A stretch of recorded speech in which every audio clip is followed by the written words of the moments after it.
I didn't sleep that night, not a single hour. I lay on my side of the bed, my side, because his side had been empty for 3 years by then, and I stared at the water stain on the ceiling that I kept meaning to have fixed. The furnace hummed, the street outside was quiet, the way only February in Halifax can be quiet. That particular stillness that feels less like peace and more like the world holding its breath. My phone was face down on the nightstand. I'd put it that way on purpose, because if I looked at it again, I would have to decide what to do with what I knew. My son's name is Colin. He turned 34 that past November, and he has his father's jaw and his grandmother's stubbornness and a laugh so big it embarrasses him in restaurants. He has been in love with Sabrina for 2 years and 11 months. I know the exact length of time because he called me the night he met her, called me at 11:30 on a Tuesday from a parking lot outside a pub on Barrington Street and said, "Mom, I think something just happened to me." The wedding was on Saturday. It was Thursday night, and 3 hours ago I had opened an email that was not meant for me. I need to explain how I came to be in possession of that email, because it matters. I'm not someone who goes looking through other people's things. I raised Colin to understand that privacy is a form of respect, and I believe that as deeply now at 67 as I did at 30. I don't read over shoulders. I don't ask questions I'm not prepared to hear the answer to. But my son had asked me to help him organize the rehearsal dinner slideshow.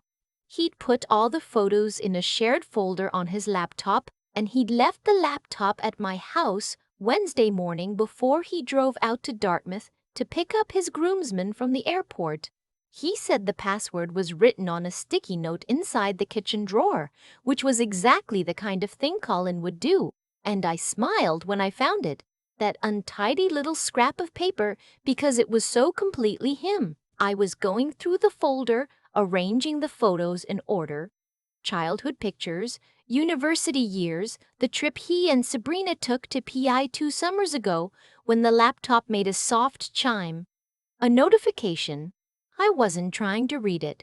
It appeared at the bottom of the screen, the way they do. Just a preview, just the first line. The first line was enough. It was from Sabrina, sent to an address I didn't recognize. And the first line said, "He still doesn't know. Stop worrying. After Saturday it won't matter anyway." I sat very still for a long time. Then I did something I am not proud of, and I will not pretend otherwise. I clicked on it. I read the whole thread. I wish I could tell you I misunderstood. I went over it 4 times hoping I had. I'm a retired high school English teacher.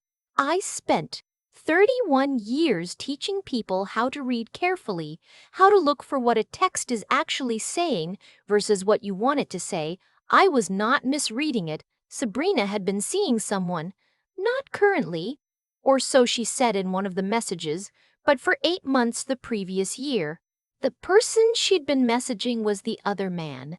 His name appeared in the thread only once, a first name, and it was a name I recognized because it belongs to my husband, my late husband.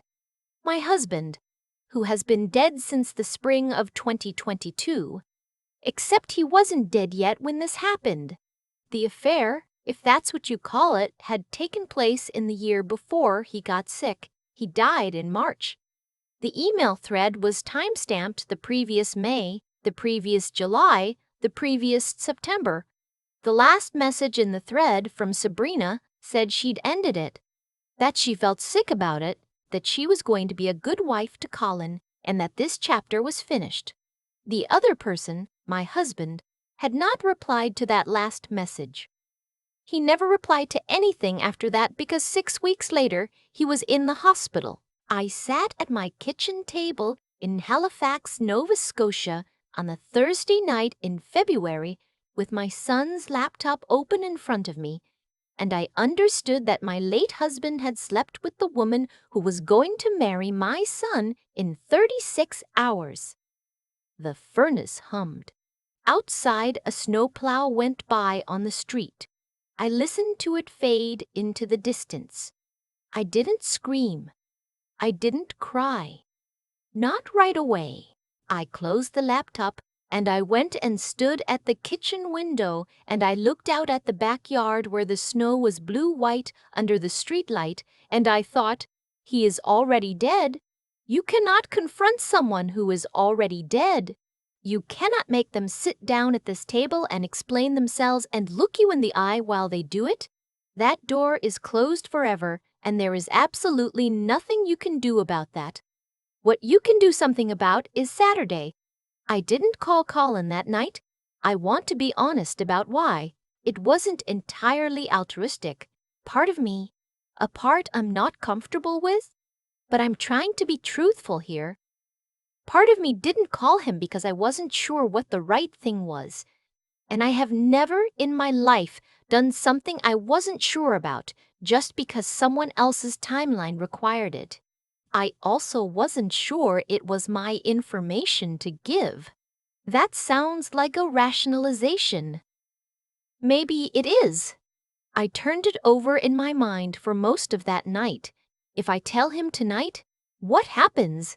He cancels the wedding. Or he doesn't cancel it and spends the ceremony in shock. Or he confronts Sabrina at 11 o'clock the night before the biggest day of his life, and they have a conversation that cannot possibly go well under those conditions. The man is at the Delta with his groomsmen. His best friend flew in from Vancouver. His aunt drove down from Cape Breton. 47 people had travel plans for Saturday.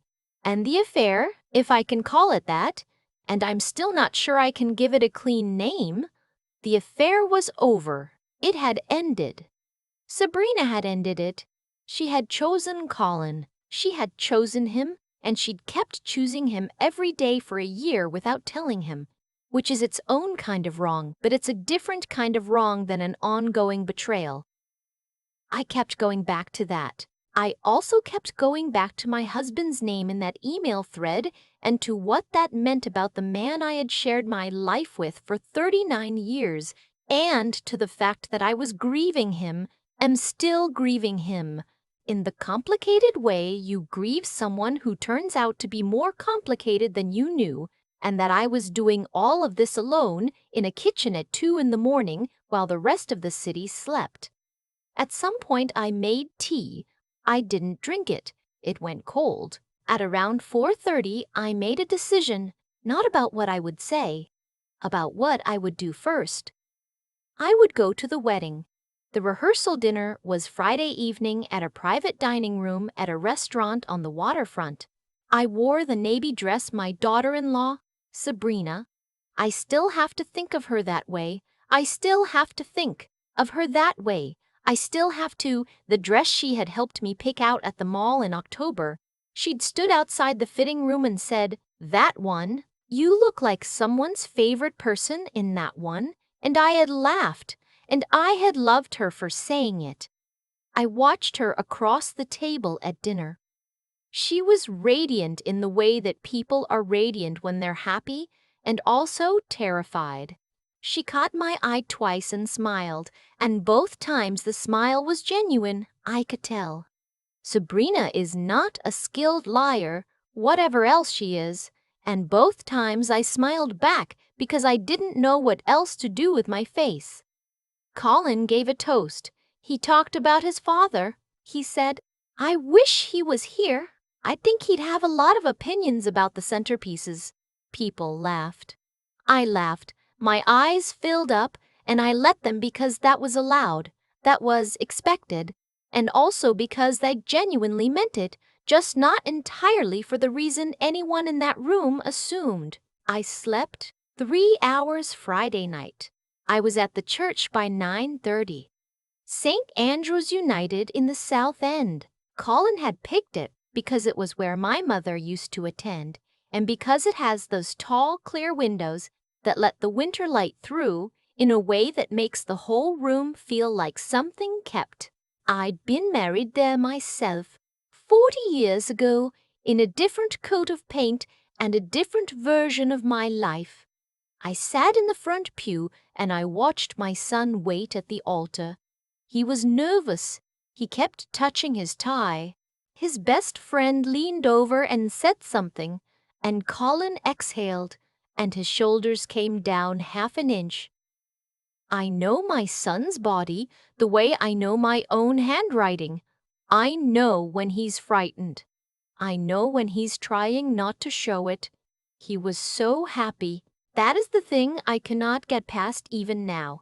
Even telling this, the happiness on his face when those doors opened and Sabrina came down the aisle in her dress. Ivory, simple. The kind of dress that doesn't need to try. And he looked at her the way I had been praying since his father died, that someone would look at him, completely, without reservation. I had the email thread printed and folded in my purse. I had driven to the Staples on Quinpool the morning before and paid $12 for copies on plain paper. $12. I remember thinking it was a strange thing to put a price on. I had also written 2 pages in my own hand, what I'd seen, what I knew, when I believed it had happened, and what I believed it had done since. I'd tried to be fair. I'm not sure I succeeded, but I tried. I did not stand up when the officiant asked if anyone had reason to object. I want to explain that too, because I know what you're thinking. I know because I've thought it myself approximately 800 times. But standing up in that moment, in front of 47 people including Colin's aunt, who had a heart condition, including Sabrina's elderly grandmother who had taken the train from Moncton, including my son who was looking at the woman he loved with his whole unguarded face. Standing up in that moment would not have been about protecting Colin. It would have been about me. About the thing in my chest that had been building for 40 hours and needed somewhere to go. I am 67 years old, and I have learned, slowly and at considerable cost, the difference between those two things. I let them say I do. I sat in the front pew, and I held my handbag in my lap, and I let my son get married. The reception was at a hall in the North End, the kind of converted warehouse space that costs more than it looks like it should, and always has exposed brick and Edison bulbs. Colin had done the room justice. There were cedar branches on every table and small white candles, and photos of him and Sabrina framed along one wall, including 2 of my favorites, one from the PEI trip and one from Christmas 2 years ago, where they're both laughing at something off camera and look so entirely themselves. I ate very little. I danced with Colin for the mother-son dance, and it was Fleetwood Mac, his choice, and I put my cheek against his, and I thought, I am going to tell you. Not tonight, not here, but I am going to tell you, because you deserve to make this choice with your eyes open. I am going to give you that. I gave my toast. I had written it weeks ago, and I delivered it, and it was true, all of it, even though it felt strange to say true things inside a frame that was no longer entirely honest. I said I was grateful for the woman my son had chosen. I said I hoped they would be patient with each other. I said that the hardest part of love is not the feeling but the decision, made again and again, to keep showing up. I meant it. I still mean it.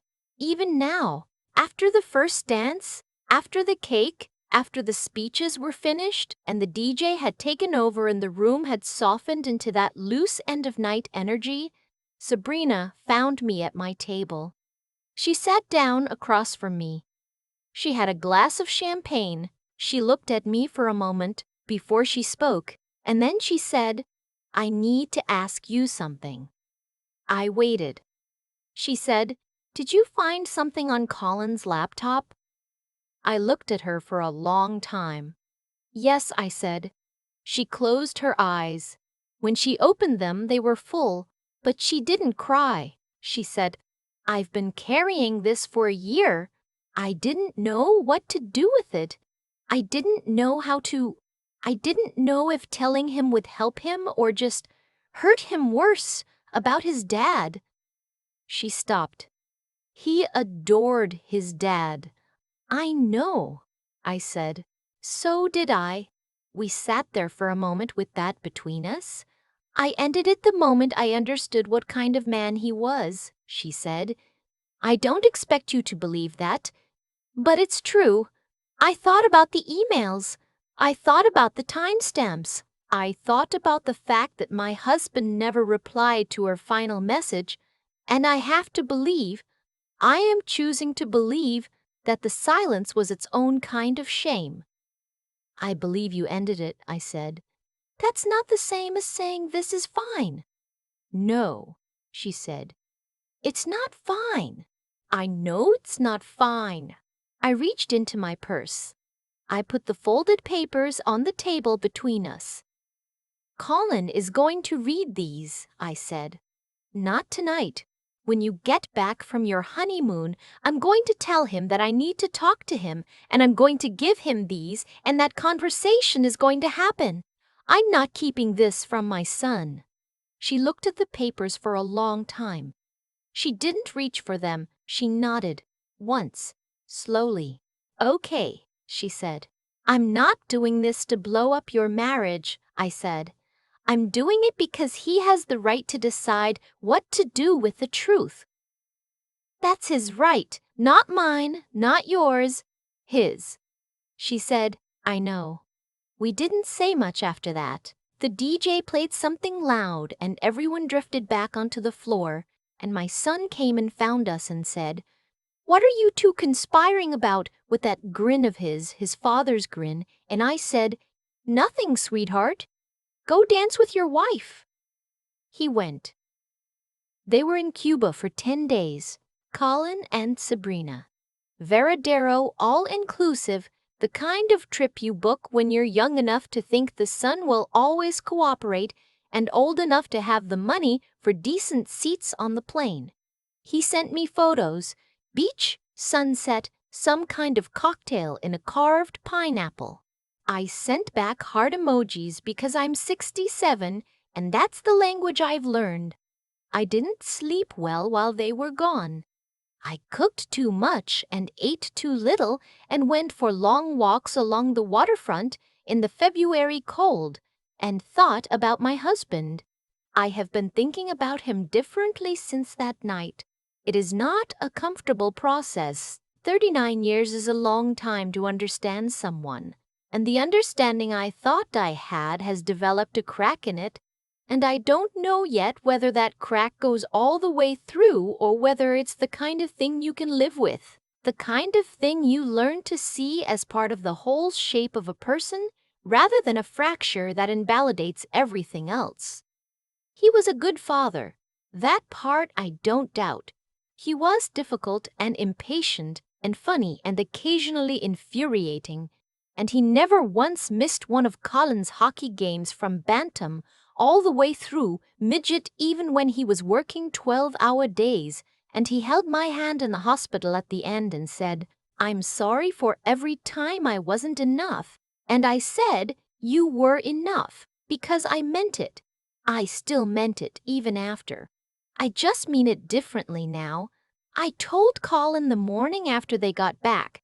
I had made breakfast. Eggs. Benedict, his favorite. The one thing I make that impresses him, because the hollandaise takes patience and I am the only person in his life willing to stand at a stove and whisk for 12 minutes. He came into the kitchen still tanned from Cuba with his ridiculous honeymoon souvenir cap on, and he kissed my cheek and said, "You didn't have to do all this." I said, "Sit down, sweetheart. I have to talk to you." His face changed, the way a face changes when someone who loves you says those words. I gave him the papers. I sat across the table and I let him read, and I watched the color leave his face slowly, the way light leaves a room at the end of an afternoon, gradual, and then all at once. He didn't say anything for a long time. Then he said, "Did she know you found it?" It wasn't a question. "Yes," I said. "I told her on the wedding night. I told her I would be telling you." He was quiet again. The hollandaise was going cold. Neither of us moved to touch it. "Dad," he said finally, "I know. He's been gone 2 years and I still keep thinking." He stopped, swallowed. "I keep finding out he was someone I didn't completely know." "Me too," I said. "We can do that together if you want, or separately, however you need to do it." He looked up at me. "Why didn't you tell me before the wedding?"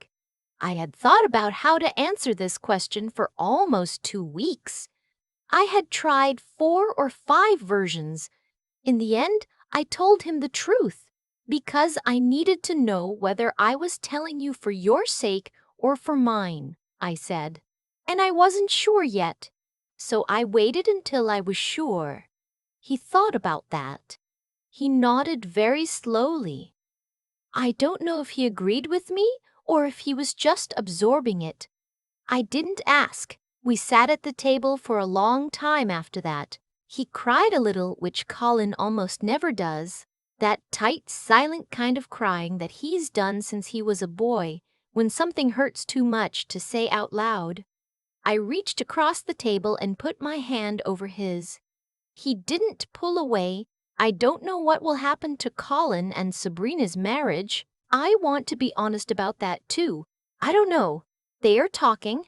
They started seeing a counselor in March, a woman in Dartmouth with a kind reputation, and Sabrina has told Colin things I was not told and will not be told, and that is exactly as it should be. This is their marriage now, not mine, not my project. What I do know is that my son called me last Sunday to tell me they were going to try, that they had decided, both of them, to stay, for now, and that it would be hard and slow and would take longer than either of them wanted it to. I said, "Good. Hard and slow is usually how the real things happen." He said, "When did you get so wise?" I said, "I'm not wise. I'm just old enough to have made enough mistakes to know which ones were worth making." He laughed. His big, embarrassing restaurant laugh. I heard it through the phone and I thought, there you are. There you are, my boy. I have been a wife. I have been widowed. I have been disappointed by someone I loved completely, and I have had to decide what to do with a love that doesn't quite fit its original shape anymore. I have learned that the truth is not always the same as a weapon, even when it feels like one. And I have learned, slowly and not without cost, that showing up is its own kind of answer.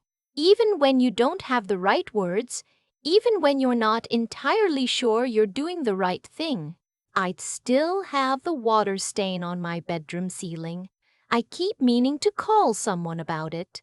Maybe this spring, when the weather gets easier. Some things you carry until you're ready to put them down. That's not weakness. That's just how it works when you love people the way I love my son. Past the easy parts, past the clean parts, all the way into the complicated and necessary truth of it.